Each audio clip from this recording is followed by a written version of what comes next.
Gimana kabarnya untuk hari ini? Tetap sehat ya? Semoga kita semua selalu dalam lindungan Allah dan selalu diberi kesehatan. Untuk materi pembelajaran hari ini, kita akan membahas bersama tentang respon internasional terhadap proklamasi kemerdekaan Indonesia. Kemerdekaan yang kita raih, yang kita capai tanggal 17 Agustus ini tentunya merupakan momentum dari puncak perjuangan bangsa Indonesia.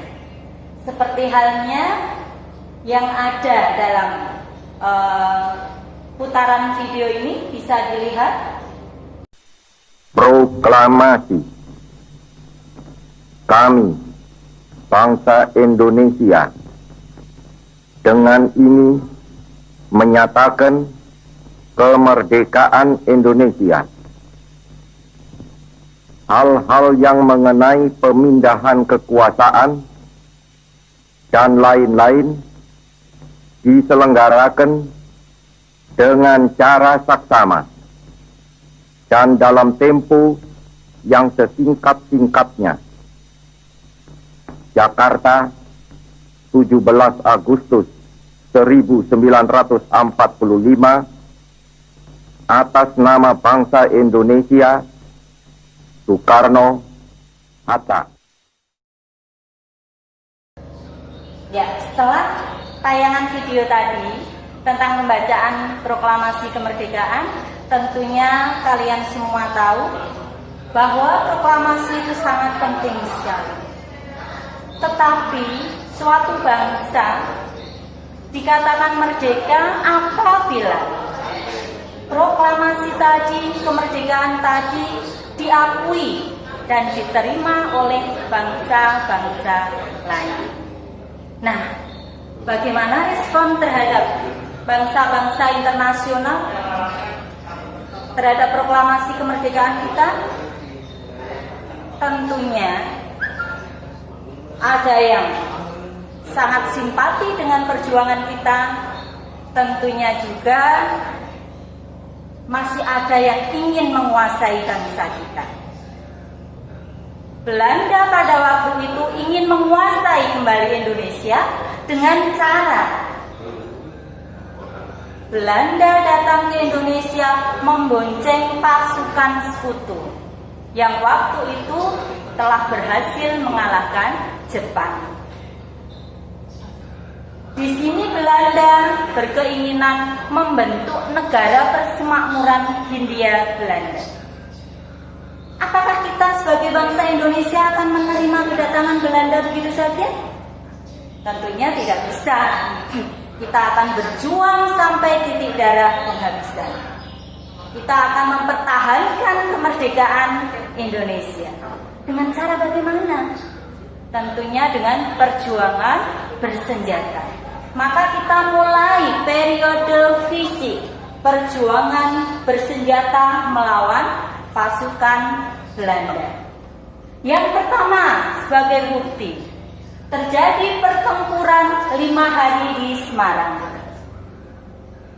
Yang kedua, terjadi adanya pertempuran Surabaya. Yang ketiga, ada pertempuran Bandung Lautan Api, pertempuran Medan Area, pertempuran yang terjadi di Makassar. Semua itu merupakan bukti fisik kita berjuang dengan mengangkat senjata.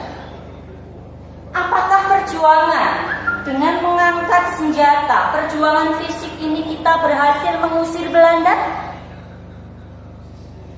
Ternyata senjata kita kalah canggih dengan persenjataan Belanda. Maka kita tidak menyerah begitu saja.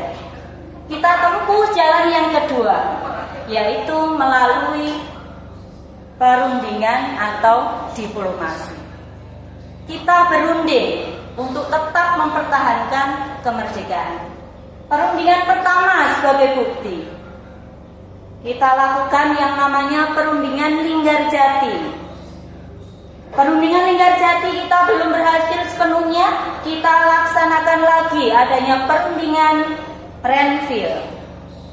Perundingan Renville, kita tetap di pihak yang lemah. Kita masuk lagi untuk berjuang dengan diplomasi ke perundingan Romroyen. Sampai akhirnya pada perundingan konferensi meja bundar. Ini bukti kalau kita mempertahankan kemerdekaan dengan berbagai strategi. Ada banyak negara-negara yang ada di dunia ini yang simpati terhadap perjuangan kita. Seperti halnya kita ambil diplomasi dengan negara Mesir yang memberikan dukungan kemerdekaan untuk bangsa kita. Kemudian negara India yang memberikan dukungan kemerdekaan bagi bangsa kita. Tidak kalah pentingnya, bangsa Australia pun juga memberikan dukungan. Ini berbagai respon dunia internasional terhadap proklamasi kemerdekaan kita. Demikian materi ini Ibu sampaikan. Semoga materi ini banyak membawa manfaat bagi kita semua. Gue akhiri. Assalamualaikum warahmatullahi wabarakatuh.